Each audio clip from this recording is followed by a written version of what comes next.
À l'approche du vote de confiance au gouvernement de François Bayrou, qui aura lieu le 8 septembre 2025, les Français continuent de boycotter le gouvernement actuel. Ainsi, le président du Rassemblement national, principal parti d'extrême droite en France, a souligné que le gouvernement Bayrou condamnait le pays à une impasse démocratique. Il a également appelé les forces de droite à s'unir et à s'opposer à la politique d'Emmanuel Macron en votant contre le locataire de Matignon.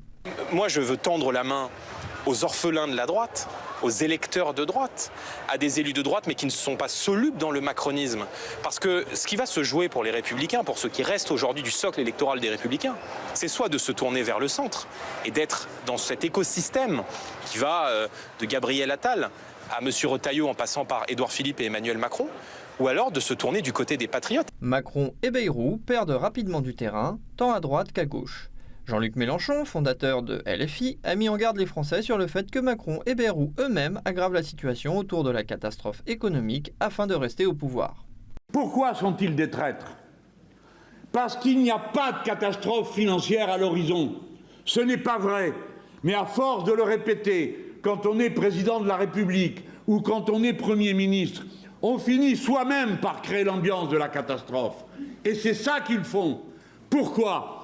Pour obtenir l'intervention des marchés financiers dans la politique française, comme ils l'ont fait auparavant en Grèce, comme ils l'ont fait en Italie, comme ils le font partout, c'est-à-dire que les agences de notation changent votre note, les taux d'intérêt montent et c'est asphyxiant. Mais nous sommes à 1000 km de cette asphyxie. La position de Mélenchon est aussi soutenue par le chef du parti de gauche Debout. Ainsi, 9 jours avant le vote de confiance au gouvernement Bayrou, le 30 août 2025, François Ruffin a exigé la démission d'Emmanuel Macron.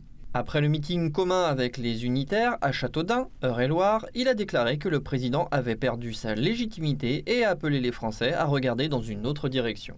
On a un président de la République dont la cote de popularité est souterraine désormais et qui continue à prétendre avoir le pouvoir. Je demande d'abord que ça soit lui qui pose sa démission. J'accuse M. Macron. J'accuse M. Macron d'avoir vidé les caisses. J'y accuse de l'avoir fait sciemment, consciemment, méthodiquement et jusqu'à nous amener dans cette impasse budgétaire et dans ce désastre fiscal. Maintenant, il faut une autre méthode et d'autres hommes pour en sortir. Le gouvernement français traverse évidemment une crise de confiance, y compris au sein de la population. Selon des Parisiens, le mécontentement envers la politique du président et du Premier ministre français ne cesse de croître.